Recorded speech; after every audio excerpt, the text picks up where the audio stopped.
I have GAS, Gear Acquisition Syndrome. This is something that a lot of photo and video people really struggle with. You see a new camera come out, all the gear review channels tell you how amazing it is. And suddenly you're on B&H trying to figure out how you can justify yet another expensive camera purchase. This overwhelming urge to buy stuff is also a major roadblock for people just getting started on YouTube. AC came on. I've been doing this for like a decade. You'd think I'd remember to turn off the AC. One sec. Where was I? Right, this stuff is also a major roadblock for people just getting started on YouTube or with a new hobby. You think you can't produce good enough work if you don't have the latest piece of kit. Today, we're gonna let go of that excuse and get started with what you have. Come on, it's okay, come on, trust me, we'll do it together. I love shooting documentaries. I love the process. I love meeting the people. I love being somewhere I'd never have reason to be otherwise and capturing beautiful images. Every time I've had a doc shoot coming up, I've had to fight really hard to resist buying a new camera. I have to remind myself that unless the documentary really needs a particular camera feature, say super high-speed recording for sports or wildlife, I can get by with what I have. Let me tell you a story. A few years ago, I was hired by another YouTuber to be a DP for a documentary on the Marshall Islands. When you're working on a shoestring budget, and especially when you're traveling internationally, you have to minimize your gear and related expenses as much as you can. That means no Arri Alexa, no giant Pelican cases of cinema lenses, no easy rig. You pare it down to the absolute essentials. For us, that meant an original Canon C200 with a wobbly top handle and a 24-70 that had seen better days. As for lighting, we had an $80 Amazon light kit with 3 stands and 4 bulbs. At least it started out that way. 3 of the bulbs blew as soon as we tried to turn them on. I still have the 4th bulb actually, don't know why. Maybe it's a good luck charm. Anyway, there we were, 6,000 miles from home with an older but still capable camera, 2 lavalier mics, 2 little magnetic RGB lights, and 1 single CFL bulb to use as a key light. Let's take a look at how we did. This was one of our first interviews. That's former president of the Marshall Islands, Christopher Loak. We did this shot with our 1 surviving CFL bulb and an umbrella for diffusion, and one of the RGB lights stuck to the side of a lamp in the background to add some depth. Everything went fine, but internally, I was freaking out. What if our last light blows up? What if the outlet fries the camera this time? We don't have any redundancy. Thankfully, everything survived. And then we forgot the RGB light on our way out.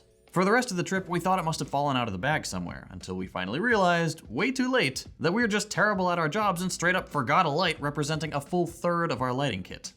So now we were down to just 2 lights, and little did we know, we were about to be served one of the worst locations for our particular kit. Our next interview was with one of the star students of a local school, really bright kid. You know what wasn't bright? The library we had to shoot in. Our options were to leave on the overhead lights, which were awful, or try to light a pitch black room with a consumer light bulb. After some quiet deliberation, we opted for the latter, and tried our best to go for a moody look, which did fit the subject matter of the interview. Would I have liked a full lighting kit for this one? Absolutely. Did anyone in the audience comment on the lighting of this scene?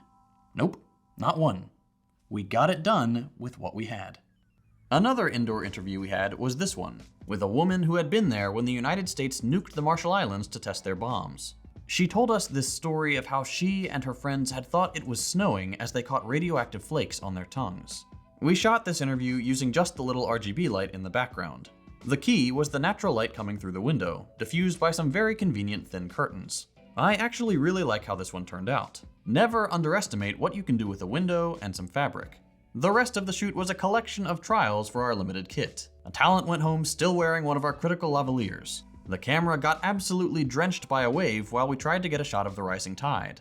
I even ripped a perfectly good pair of shorts somehow. We were woefully under-equipped for the project, but we got it done. We were really proud of the end result, and the locals appreciated the attention we brought to the crisis faced by the Marshall Islands. At the end of the day, that's what matters: telling a good story, not the gear you use to capture it. One thing that's always helped me get over the drive to acquire the newest gear is to remember that award-winning documentaries have been shot on cameras far inferior to what I'm using now. It's not the camera that makes a great documentary, it's a compelling story, and your own ability to share it with the audience. I'll give you a second example. Another YouTuber friend hired me to help him shoot a mini-doc on the Salton Sea, which is this strangely beautiful and absolutely rank man-made sea in California. The sand is basically entirely ground up fish bones, and the water reeks like you wouldn't believe. Anyway, for this shoot I was even less equipped. I had my trusty Blackmagic Pocket 6K, a Sigma 18-35, a drone that barely survived a wreck in the Arctic Circle, that's a story for another day, and a slider. I didn't have any V-mount batteries for a notoriously power-hungry camera, I didn't have a functional monitor for a camera with a fixed screen, I didn't have any stabilized lenses, or any backup lenses at all actually, and you know what? We got it done. Not only did we get it done, we got amazing feedback, with some of our YouTuber peers saying it's one of the prettiest docs they've seen. And this shoot wasn't without its own challenges. It was over 100 degrees outside every day, and that really does a number on battery life, as well as our ability to function and be thorough with our shooting. We were also accosted by sand raiders. I'm not kidding.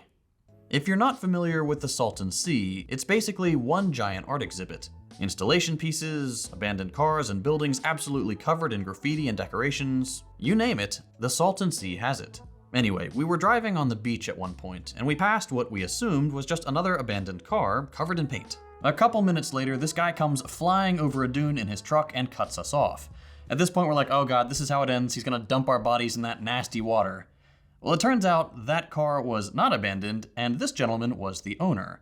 Someone had come along and spray painted the thing while he was out somewhere, and now he was demanding to rummage through the car to see if we had any cans of paint. We figured it was easier to let him do that than to fight a local, and so 10 minutes later, with our gear significantly less organized, we got the hell out of there. Memorable encounters aside, this was another reminder that I could shoot a really cool project with a bare bones kit. It would have been nice to have some quality of life equipment, like a monitor and professional batteries and any number of other things, but I didn't need them. I had a tool that I knew how to use, and I used it. Okay, that's all well and good, but something like a C200 is still technically a professional camera. What can you really achieve with the bare minimum investment? Can you build a YouTube channel, or a video or photography business, or a podcast with entry-level gear? Of course you can. To give you my personal experience, before I started my YouTube channel, I did some freelance work on the side. Every video I ever shot for a client, from music videos for nonprofits to corporate media packages, was shot with an original A7S and a couple vintage prime lenses. If I can make that work, you can too. And none of this is to say you should skimp on gear if you have the means to get something a little more capable with a bit more room to grow. I'm personally of the opinion that you should buy the best you can afford and then make it last. Buy once, cry once. But I do want to get across that even if all you have to start with is your phone or a $500 vlogging camera, you can make some really cool stuff. It comes down to creativity and a willingness to put yourself out there. So if you're like me and you suffer from severe gas, stop watching gear review videos. Stop watching camera comparisons. Just pick up whatever you've got and go shoot something. Anything at all. Just get the creative juices flowing. If you want to start a channel, start it with what you have. If you want to start a freelance business, start it with what you have. When you reach a point where you literally cannot do something you genuinely need to do, then you can upgrade. But until then, make cool stuff with what you've got access to right now.